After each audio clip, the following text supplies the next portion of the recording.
Mucho dolor en el cuerpo, mucho dolor de cabeza, pero gracias al Señor estamos aquí. No estaba del todo seguro si íbamos a poder predicar hoy en la mañana, pero el Señor en su bondad me concedió ese privilegio.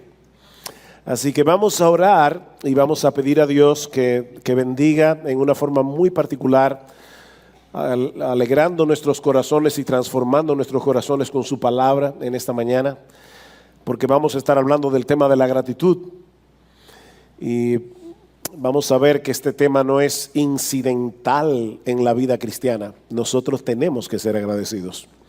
Así que vamos a orar y vamos a pedir al Señor que nos ayude en la predicación de su palabra en esta mañana.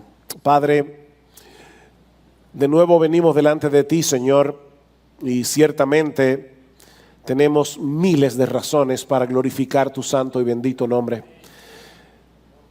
Sobre todas las cosas, por nuestro bendito Señor y Salvador Jesucristo. Padre, nosotros queremos que tu Espíritu Santo eche colirio en nuestros ojos en esta mañana, para que podamos ver la realidad, no como el mundo la pinta, no como el diablo la pinta, no como nuestro pecado quiere que nosotros veamos la realidad. Señor, que nosotros veamos las cosas a través de tus ojos, a través de tu palabra. Ayúdanos, Señor, en esta mañana. En nuestra debilidad te necesitamos. Danos de tu gracia y glorifica a Jesús, porque te lo pedimos en su nombre. Amén y amén. En el Evangelio de Lucas hay una historia muy conocida. El Señor Jesucristo iba camino de Jerusalén hacia Jerusalén y de repente se le aparecen 10 leprosos, 9 israelitas, un samaritano, pidiendo al Señor que tenga compasión de ellos. Y dice en Lucas 17 que el Señor Jesucristo los sanó a todos. Ahora, lo que se resalta en esa historia no es el poder milagroso de Jesús, aunque indudablemente está allí en una forma muy clara. No es la compasión y la misericordia del Señor para con aquellos que sufren. Lo que se resalta en esa historia es la ingratitud de los leprosos israelitas. Porque solo el samaritano se volvió a dar gracias.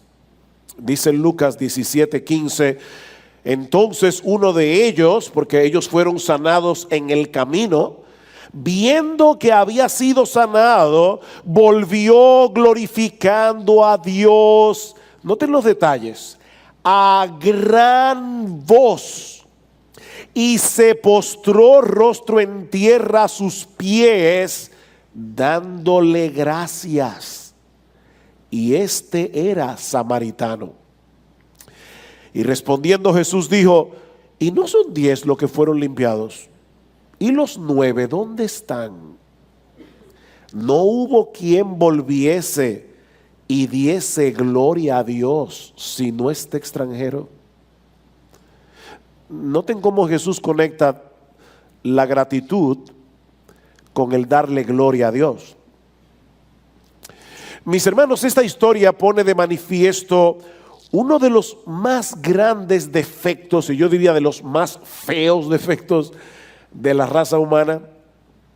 O sea, tú y yo, nosotros somos la raza humana. La ingratitud.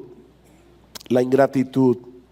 Ese es uno de esos rasgos de carácter que a todos nos molesta profundamente cuando otros son ingratos con nosotros, pero que fácilmente tomamos con ligereza cuando somos nosotros los que no damos gracias.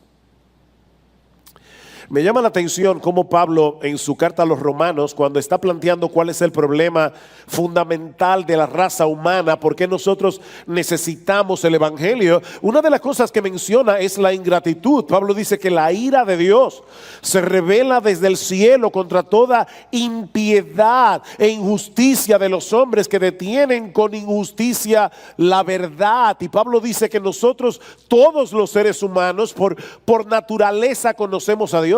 Sin embargo, los seres humanos buscan todas las explicaciones posibles para no tener que darle a Dios la honra. No le honraron como a Dios, y para no tener que darle gracias. Para no tener que dar gracias.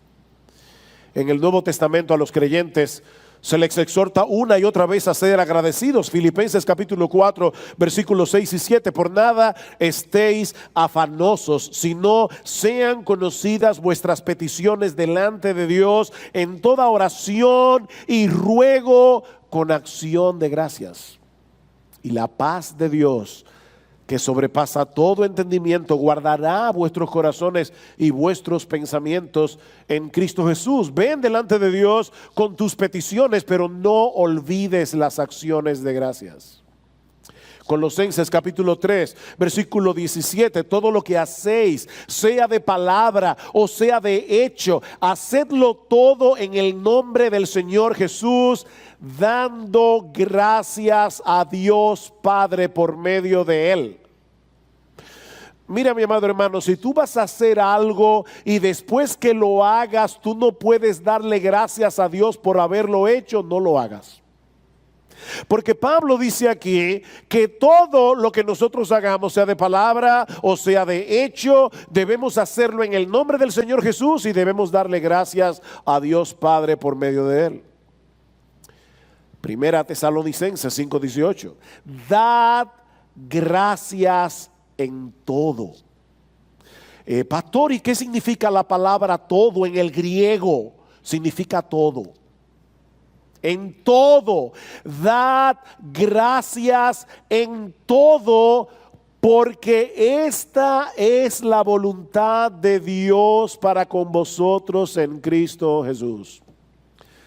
Los creyentes afanan mucho con el tema de la voluntad de Dios. ¿Cuál es la voluntad de Dios para mi vida? ¿Con quién me debo casar? ¿Qué carrera debo estudiar? Yo no tengo la menor idea. Pero yo te puedo decir con la autoridad de la Biblia, con toda seguridad, que es la voluntad de Dios que tú seas agradecido. Esa es la voluntad de Dios. Que tú des gracias en todo. Mis hermanos, debemos ser agradecidos, o para ponerlo de una manera más precisa, debemos desarrollar el hábito de la gratitud para poder combatir eficazmente el descontento y el espíritu quejumbroso, porque el descontento y el espíritu quejumbroso producen muchos pecados. Pero sobre todas las cosas debemos desarrollar la gratitud, el hábito de ser agradecidos, porque esa es la única manera en que nosotros podemos llevar a cabo el propósito de nuestra existencia: glorificar a Dios y gozar de Él por siempre. ¿Cómo una persona ingrata puede glorificar a Dios y gozar de Él por siempre? ¿Cómo podemos desarrollar el hábito de ser agradecidos? Bueno, acompáñenme una vez más al Salmo 103. Salmo 103. Y vamos a leer nuevamente los versículos 1 al 5. Porque hay dos enseñanzas aquí, dos enseñanzas clave con respecto a la gratitud. Noten lo que dice el salmista una vez más, versículo 1. Bendice alma mía al Señor y bendiga todo mi ser su santo nombre. Bendice alma mía al Señor y no olvides ninguno de sus beneficios.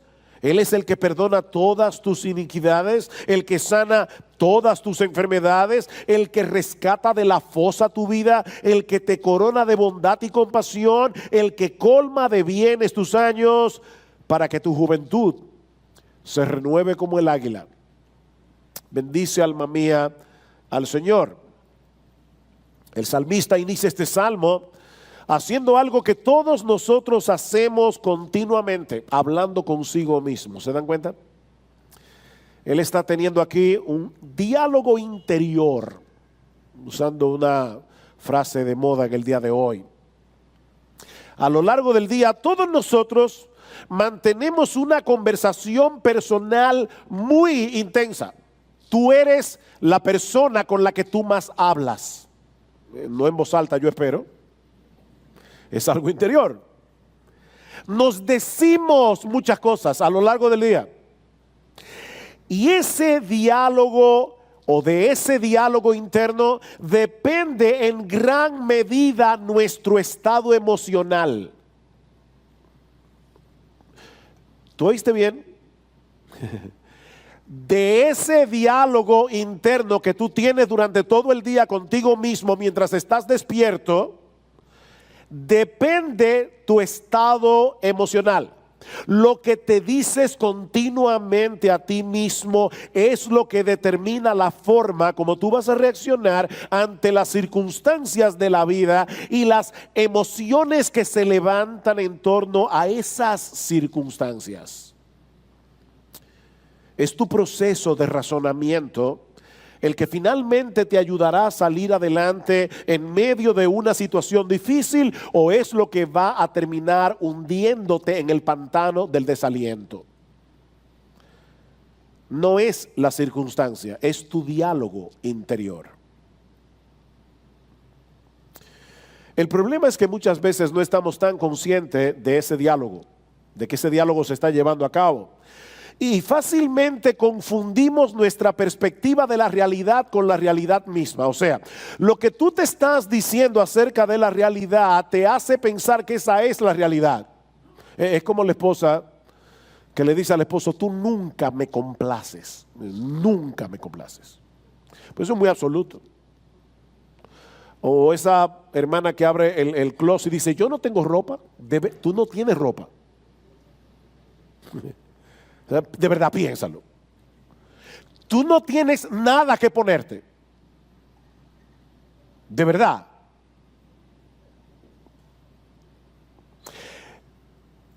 En el Salmo 103, nosotros tenemos un caso a la inversa. Aquí encontramos al salmista diciéndole a su alma, ordenándole a su alma, es una orden, que traiga a su memoria todos los beneficios que ha recibido de la mano de Dios, y que le alabe por eso con todo su alma, con todo su corazón, con todas sus fuerzas. Bendice, alma mía, a Jehová, y bendiga todo mi ser su santo nombre. Todo mi ser. Nosotros no sabemos ¿cuáles fueron las circunstancias en que David escribió este salmo? Tal vez estaba atravesando por un tiempo de apatía espiritual, o tal vez estaba en una situación dificultosa y necesitaba traer a su mente las bendiciones que había recibido en el pasado de la mano de Dios para volver a encender su aparato emocional. No lo sabemos. Lo que sí sabemos es que él no quería darle a Dios una alabanza fría, una alabanza mecánica. Entrad por sus puertas con acción de gracias, por sus atrios con alabanza, dice el Salmo 100.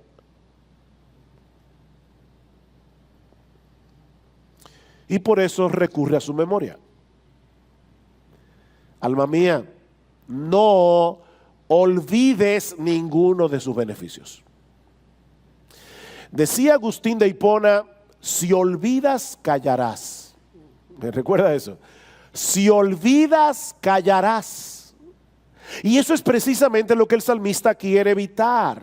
Él no está hablando aquí de ese tipo de olvido que todos nosotros tenemos cuando no recordamos dónde dejamos la llave del carro, o dónde está ese documento tan importante que necesitamos ya. No, este es otro tipo de olvido. Se trata más bien de una falta de aprecio por el don recibido. No es que tú olvidaste porque tu memoria se borró, es que tú no estás apreciando en ese momento un don que recibiste de la mano de Dios. Es ese tipo de olvido. Del rey Ezequías se dice en Segunda de Crónicas capítulo 32 versículo 25 que no correspondió al bien que le había sido hecho, sino que se enalteció su corazón. ¿Ven? No, él no correspondió al bien que se le había hecho, lo olvidó, y como resultado se enalteció su corazón. Escuchen lo que le dice Dios al pueblo de Israel antes de entrar a la tierra prometida, Deuteronomio capítulo 8, versículo 12. Cuídate de no olvidarte de Jehová tu Dios, para cumplir sus mandamientos, sus decretos y sus estatutos que yo te ordeno hoy. No suceda que comas y te sacies, y edifiques buenas casas en que habites, y tus vacas y tus ovejas se aumenten, y la plata y el oro se te multipliquen, y todo lo que tuvieres se aumente, y se enorgullezca tu corazón, y te olvides de Jehová tu Dios, que te sacó de tierra de Egipto, de mano de servidumbre. Noten que Dios aquí a través de Moisés equipara el olvidar las bendiciones que Él nos da como olvidarlo a Él. ¿Se dieron cuenta de eso? Te olvidas de las bendiciones y terminas olvidándote de Dios mismo que te las dio. Y otra cosa que llama mi atención es que el pasaje que habla de Ezequías y este pasaje de Deuteronomio, los dos mencionan el orgullo del corazón como la causa de la ingratitud. Dice, y se enorgullezca tu corazón, y te olvides de Jehová tu Dios. Déjame ponerte lo más fácil, porque nadie aquí tiene vacas. ¿Tú te acuerdas la época cuando tú andabas en bicicleta? Y tal vez ahora tienes carro.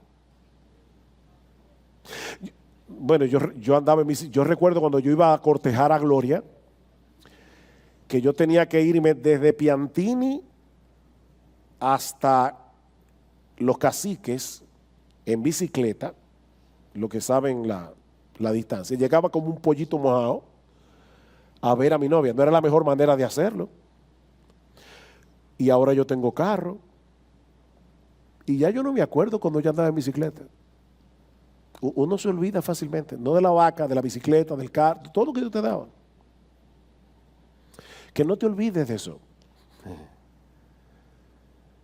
El orgullo nos lleva a pensar erróneamente que tales bendiciones las recibimos por nuestra propia capacidad. Tú fuiste un buen empleado, te subieron el sueldo, eso te permitió comprar tu primer motor. Del motor pasaste al carrito y del carrito al carro, y por supuesto es que tú eres un tipo responsable. De verdad. O sea, eso depende de ti. Es por tu genialidad que tú tienes ahora lo que tienes.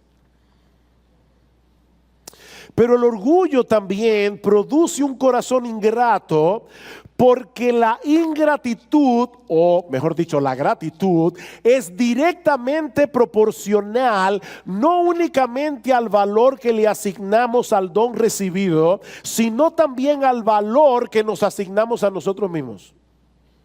Yo voy a responder eso, a repetir eso otra vez. La gratitud es directamente proporcional no solamente al valor del don que tú recibes, sino también a cómo tú te ves a ti mismo. Mientras más inmerecido es el don, mayor es la gratitud. ¿No es así? Vamos a suponer que en esta Navidad pasada, un buen amigo tuyo que te quiere mucho, te regaló, se apareció en tu casa con un Lexus del año. Por si acaso eso no me pasó a mí. Pero imagínatelo, se aparece en tu casa con un Lexus del año. Yo estoy seguro que tu sorpresa y tu agradecimiento será enorme porque es un obsequio muy caro. Ahora imagínate que ese regalo hubiera venido de parte de alguien a quien tú le has hecho mucho daño.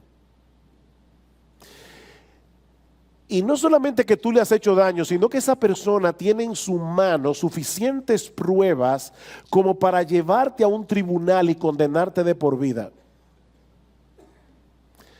Pero en vez de hacer eso, él decidió tratarte con bondad y te regaló un Lexus del año. Bueno, en ese caso, el valor del regalo aumenta considerablemente si lo comparamos con lo que tú realmente mereces, por lo menos de esa persona. Bueno, mi amado hermano, eso es exactamente lo que ocurre entre nosotros y Dios, solo que en una dimensión infinitamente mayor. Todo lo que Dios nos da, nos lo da de pura gracia. Y su gracia no es otra cosa que todos los favores que Él nos otorga, mereciendo más bien que Él nos condene.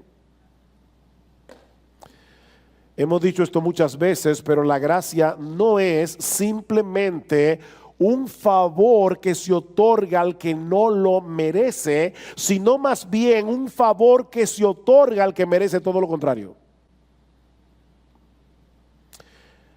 Decía Lester, lo único que tú y yo merecemos es el infierno. Así que el mero hecho de estar sentado aquí hoy, oyendo su palabra y sabiendo que te espera la gloria, mira, mi hermano, ya eso es demasiada razón para darle gracias de rodillas como el leproso samaritano con tu rostro en tierra por el resto de tu vida.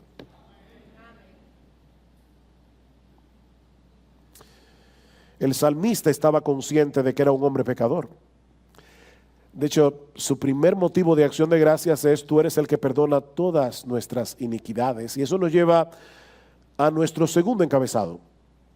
Ya dijimos que para ser agradecido, si tú quieres desarrollar el hábito de ser agradecido, tú tienes que ser intencional. Recuérdate a ti mismo todas estas cosas que hemos hablado ahora.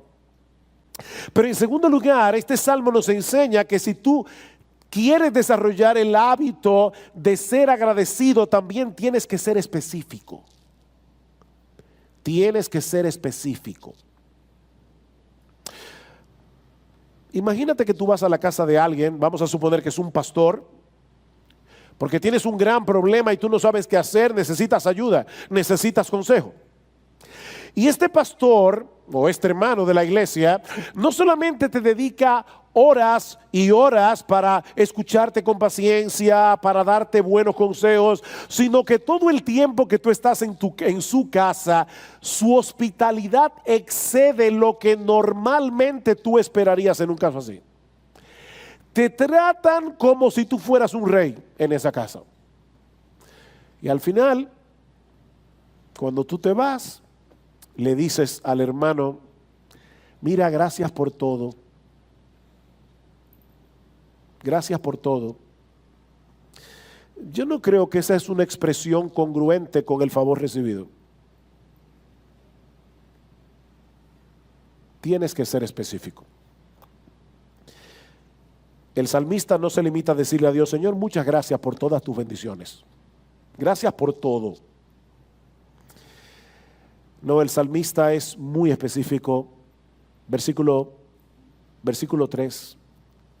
Él es el que perdona todas tus iniquidades. Él es el que perdona todas tus iniquidades. Ese es el mayor beneficio que los creyentes recibimos de la mano de Dios. El perdón. Porque el pecado es el mayor de nuestros problemas. Ayer, cuando estábamos en la mesa orando por los alimentos y todos nos sentíamos bastante mal en casa, una de las cosas por las que orábamos al Señor era: Señor, ayúdanos a recordar que este malestar físico en realidad no es nuestro mayor problema. Nuestro mayor problema es nuestro pecado. Ese es nuestro mayor problema. El problema de ese problema es que la mayoría de las personas no está consciente de ese problema.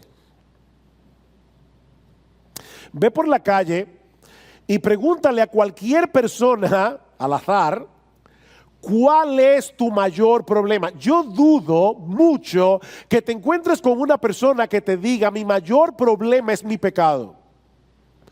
Mi mayor problema es mi orgullo, mi soberbia, mi egoísmo, mi maldad. La gente no lo ve así.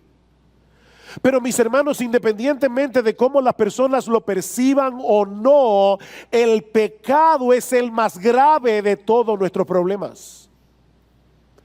Lamentaciones capítulo 3, versículo 39, ¿por qué se lamenta el hombre viviente? Y no olviden que el libro de Lamentaciones se llama Lamentaciones porque es un libro que está lleno de calamidades de todo tipo. Y dice el autor del libro: ¿por qué se lamenta el hombre viviente? Laméntese el hombre por su pecado. no por sus circunstancias. Y no es que no podemos lamentar las circunstancias. Lo que estamos diciendo es que tu mayor problema no son las circunstancias, es tu pecado. El pecado nos separa de Dios. El pecado daña nuestras relaciones personales. De hecho, el pecado muchas veces es la causa de muchos de los problemas emocionales y físicos que mucha gente padece por no lidiar correctamente con su conciencia, con el complejo de culpa. Todos nosotros fuimos creados por Dios con una conciencia. ¿Y saben lo malo de la conciencia? Que la conciencia no tiene un vocabulario muy amplio. La conciencia solo sabe decir bueno o malo. Bueno o malo. Y no hay forma de apagarla. Todo lo que tú haces, tú tienes un tribunal dentro de ti que pasa juicio sobre todas tus acciones. Y cuando tú no actúas bien, entonces se dispara la culpa. Ahora, ese sentimiento de culpa no es un problema en sí mismo. No. La culpa la dio Dios. Ese sentimiento de culpa es un sistema de alarma que nos hace conscientes de que hay un problema que debemos solucionar. En ese sentido, el sentimiento de culpa es al alma lo que el aparato nervioso es al cuerpo. Nosotros tenemos nervios que nos hacen sensibles al dolor, y qué bueno, porque eso nos evita muchos problemas. Podemos tratar de acallar la conciencia, podemos pretender que no existe, pero es algo que está allí, puesto por Dios como un recordatorio constante de que no somos dueños de nuestras vidas y que por encima de nosotros hay un tribunal superior al que nosotros tenemos que darle cuentas.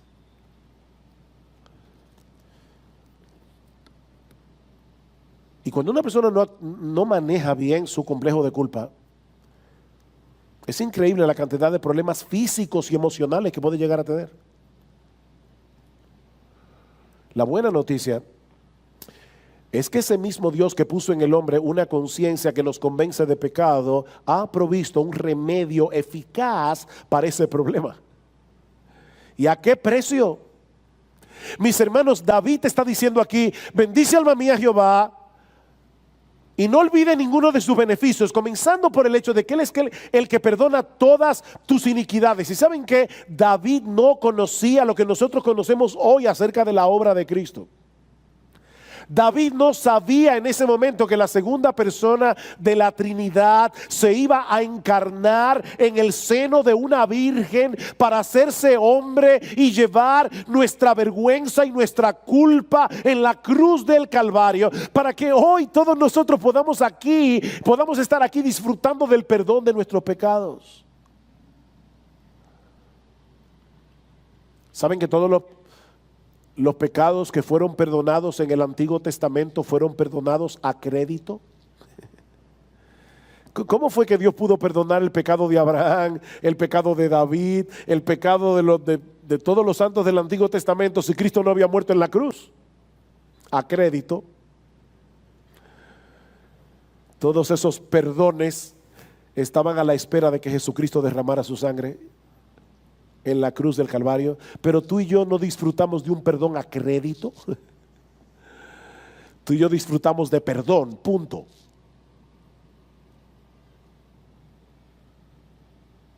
David conocía el sistema de sacrificios que fue instituido por Dios en el Antiguo Testamento, y ese sistema de sacrificios prefiguraba la obra de Cristo en la cruz.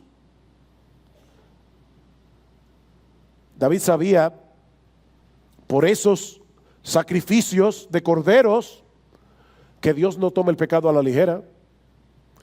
David al menos sabía que la única salida era que un inocente cargara con nuestra culpa. Dios no puede pasar por alto el pecado, Él no puede hacerse de la vista gorda, porque eso no sería una virtud en Dios, sino un terrible defecto de carácter. Tú lees el periódico y ves que los jueces a veces dejan ir a un criminal porque es un criminal de cuello blanco. Eso gracias al Señor que pasa pocas veces, pero pasa. Y tú no piensas leyendo el periódico, ay, pero qué buena gente es ese juez. Mire ese tipo que defalcó al Estado y qué bien, ¿no? Ya lo dejaron libre. No, tú dices que eso es una barbaridad. ¿Y tú sabes por qué tú piensas que es una barbaridad? Porque es una barbaridad. Es una barbaridad. Bueno, el Dios de los cielos es un Dios justo y su justicia exige que todo pecado sea castigado. Desde una mentirita blanca hasta un homicidio, un adulterio, un robo, un mal pensamiento, una mala palabra.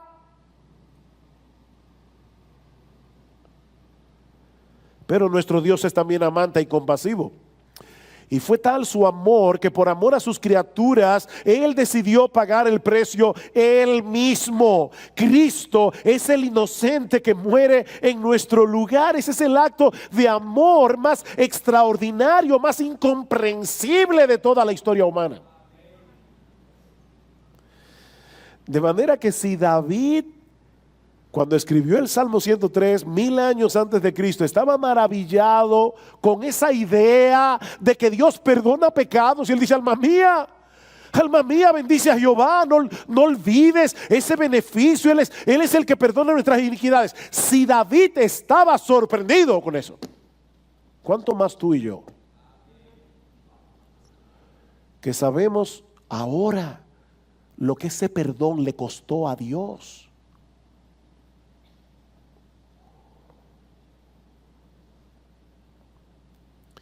¿Cuántos pecados te perdonó Dios en el 2018? ¿Cuántos? Ok, deja ponerte lo más fácil. ¿En lo que va de año? Estamos a 20 de enero. Deja ponerte lo más fácil. Hoy. ¿Cuántos pecados te ha perdonado Dios en lo que va del día?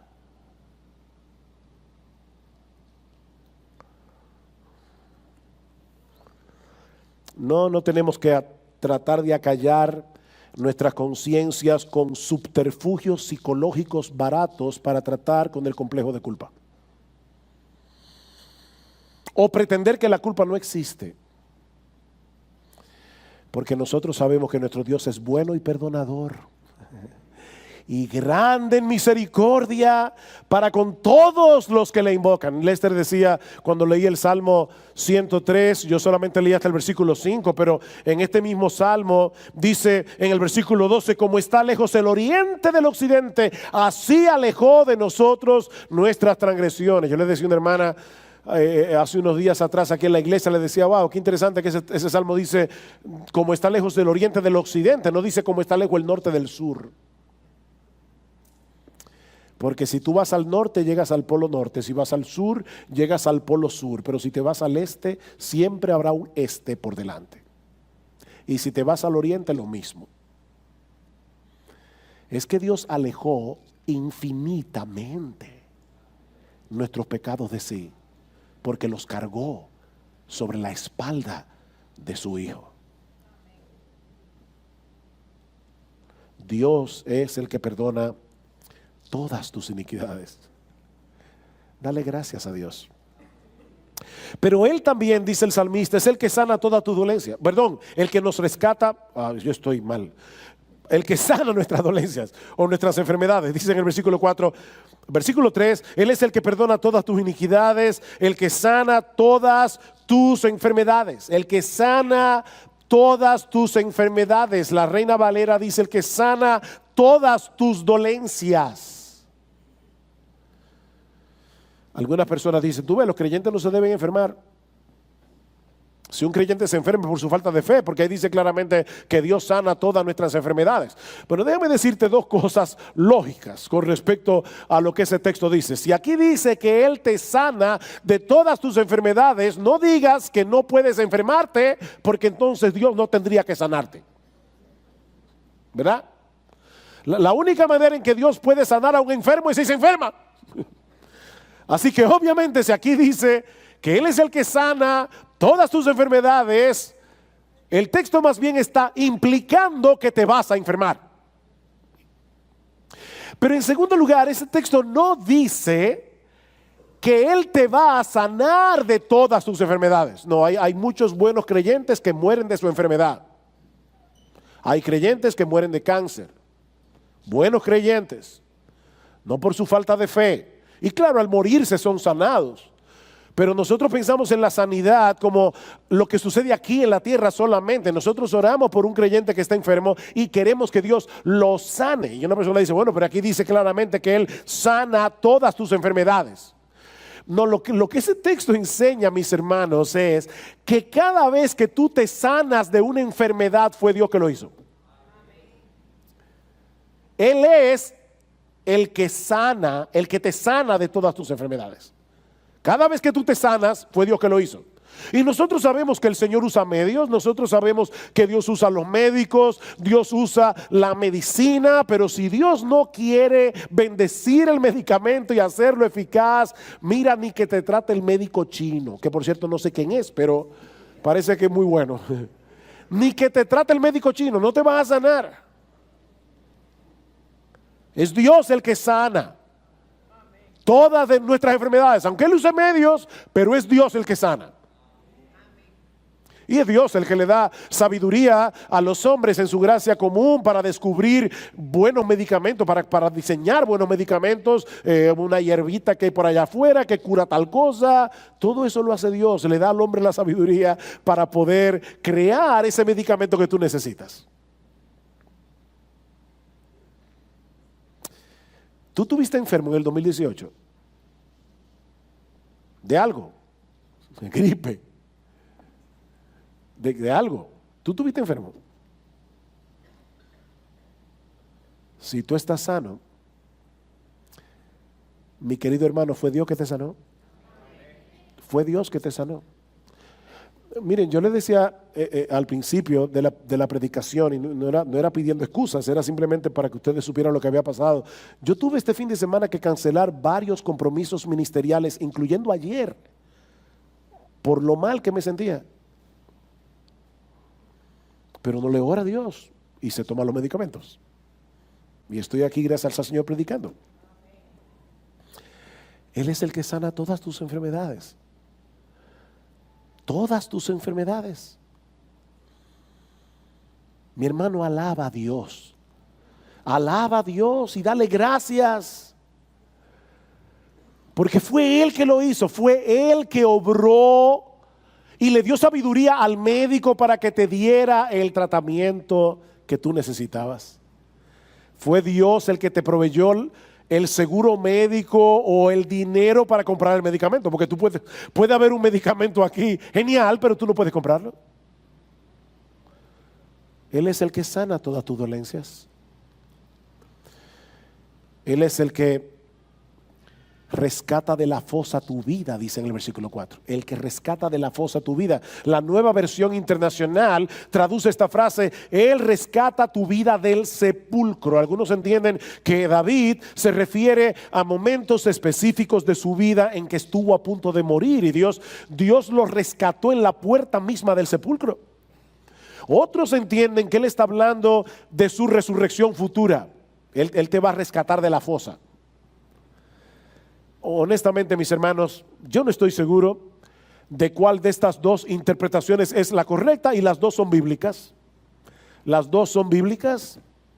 A lo largo de nuestra vida, Dios nos libra de la muerte en ocasiones de las que ni siquiera nos enteramos.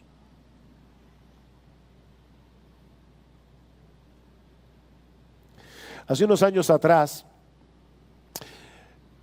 mi esposa y yo vivíamos ahí en Arroyo Hondo, aquí en Arroyo Hondo, y a medianoche, como a las 2 de la mañana, de repente nosotros escuchamos un golpe seco en el hierro de la ventana,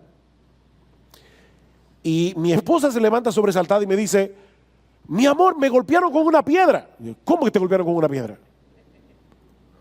Nos levantamos, encendimos la luz. ¿Saben lo que era? Una bala. Una bala perdida. Y por la misericordia del Señor, esa bala golpeó primero el hierro de la ventana. Y cuando golpeó a mi esposa en la pierna, ya había perdido toda su fuerza.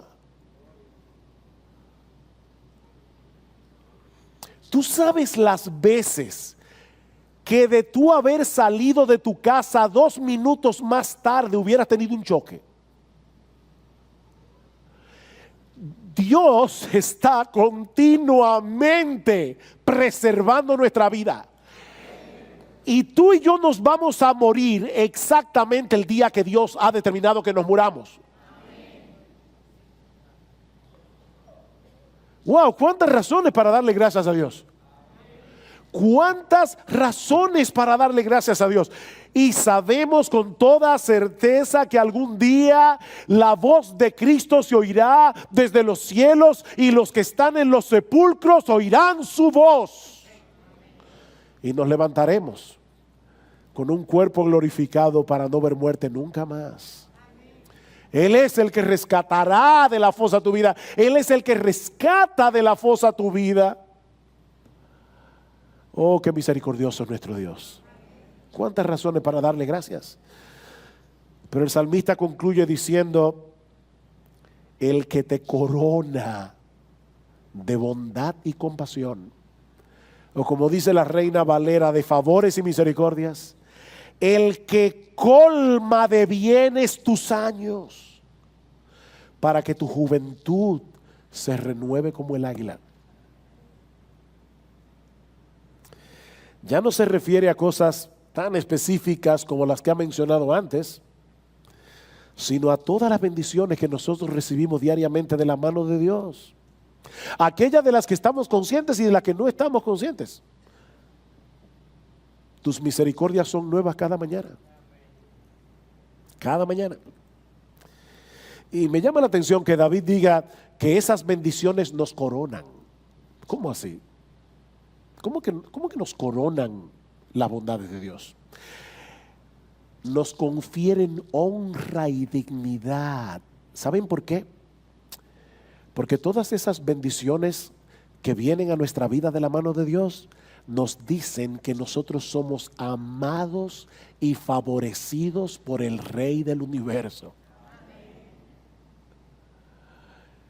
No son favores generales, no, son favores filiales.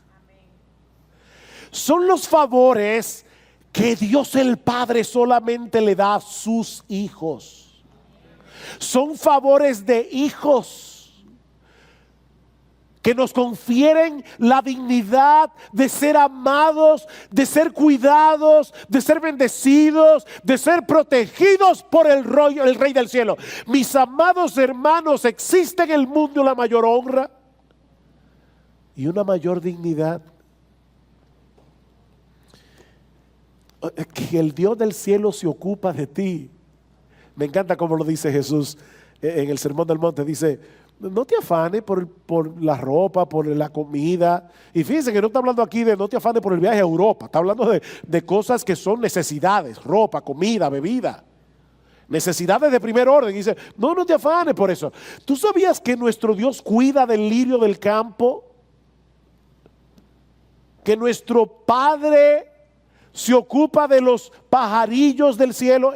Él no es el padre de los pajaritos, Él es el padre, el papá tuyo, el padre tuyo, no de los pajaritos. Entonces, si tu padre cuida a los pajaritos, ustedes se imaginan a un niño que sale al patio, la mamá está muy entretenida echándole arroz a un grupo de pajaritos que vienen y comen ahí, paloma, lo que sea, y de repente el niño de 5 años le dice: ay mami, yo te veo echándole comida a los pajaritos. Me da una envidia, porque yo de verdad todos los días vivo con el temor de que tú me dejes morir de hambre. ¿Cómo tú dime tú, de verdad? O sea, ¿cómo tú te sentirías como mamá? Pero mi hija, ¿qué testimonio te he dado yo como para que tú dudes de mi amor? ¿Cómo yo voy a estar echándole maíz y arroz a los pajaritos que vienen al patio, hija mía, y no voy a cuidar de ti que saliste de mi vientre? Oh, nunca te olvides que nosotros salimos del vientre de la misericordia de Dios, que nos escogió para esta salvación desde antes de la fundación del mundo, sabiendo de antemano que tú lo ibas a aborrecer y que tú le ibas a costar la sangre de su precioso Hijo.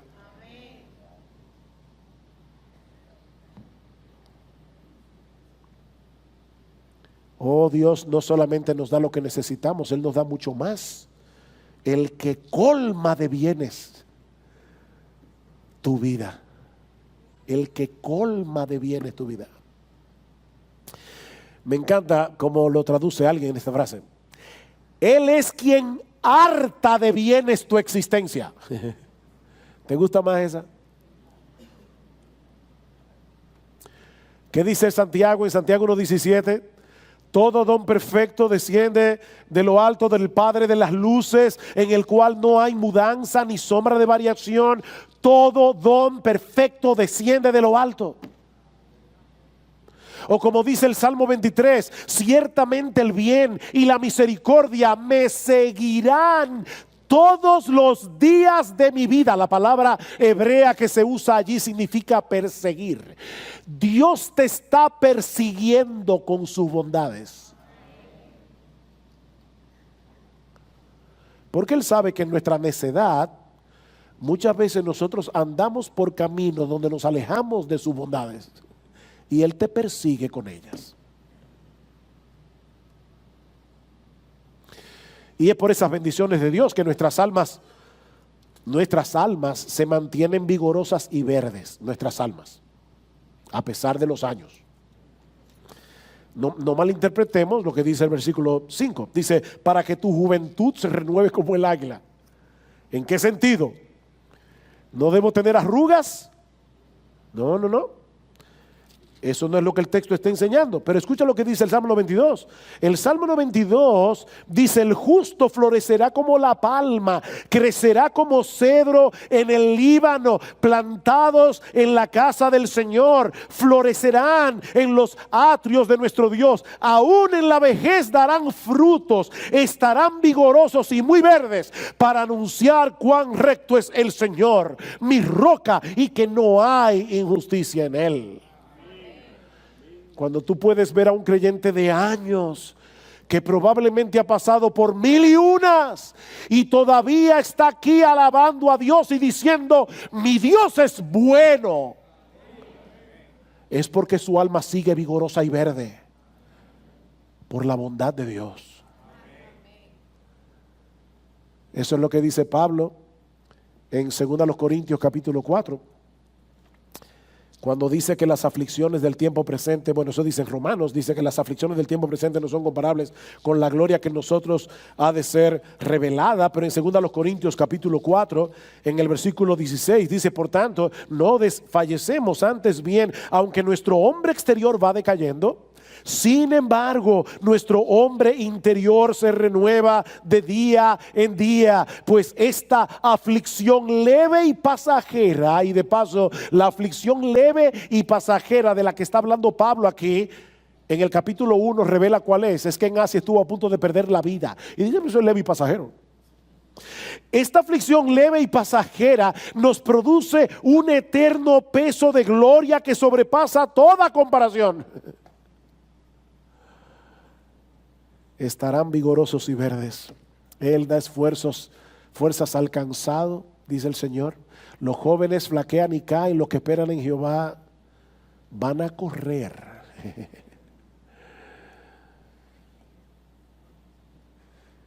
Mis hermanos, a la luz de lo que hemos visto hoy, ¿acaso no tenemos razones suficientes para alabar a Dios y darle gracias? No solo por sus abundantes bendiciones a lo largo de toda nuestra vida, sino por aquellas bendiciones que Él ha reservado para la eternidad. Mis hermanos, nuestro Dios no es avaro con nosotros. No seamos avaros en nuestra alabanza. No seamos avaros en nuestra gratitud. Me encanta cómo termina las Crónicas de Narnia. Si no lo has leído, te voy a hacer un spoiler, es decir, te voy a dañar el final. Todos mueren. Hay un choque de trenes y los protagonistas de la crónica se van al cielo. Y cuando llegan allá, y Lucy, Lucy es mi personaje favorito de las crónicas, aparte de Aslan. Lucy pregunta qué fue lo que pasó y nos dice, ¿no te enteraste? Hubo un choque en el tren. Y todos murieron. Ustedes están ahora en